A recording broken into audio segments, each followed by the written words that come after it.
Now at 6, disaster in the sky. Nearly 24 hours after a plane and helicopter collide in midair, the rush to recover victims continues. There are still so many questions, a lot of finger pointing as well.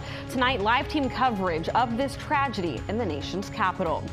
Good evening. We begin tonight with investigators just starting to dig into what went wrong in the skies over the Potomac River nearly 24 hours ago. There's so many moving parts here, including the search for victims going into its second night. It is believed that there were no survivors among the 67 people on board the plane and the Army helicopter that crashed. The flight data recorders have also not yet been recovered, and officials are looking into tower staffing issues at Reagan with an FAA report that says, quote, not normal last night. A lot of reaction is coming in on this horrific crash, which we're following tonight, too. And first to the scene of the crash, which is still very active. 10 on your side's Andy Fox is live at Reagan National. So, Andy, what's the latest where you are? Well, today, Tom and Asia, has been a really interesting day to see how both sides are dealing with this, the president and the NTSB. And remember, not all the bodies have been recovered yet. This is what the scene looked like. I mean, we have played it again and again and again. The NTSB held a news conference and said the black boxes have not been recovered, as you just said.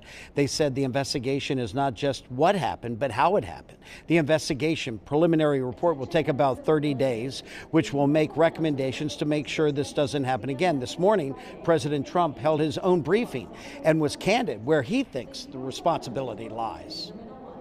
The people in the helicopter should have seen where they were going. I can't imagine people with 20/20 vision not seeing, what's happening up there.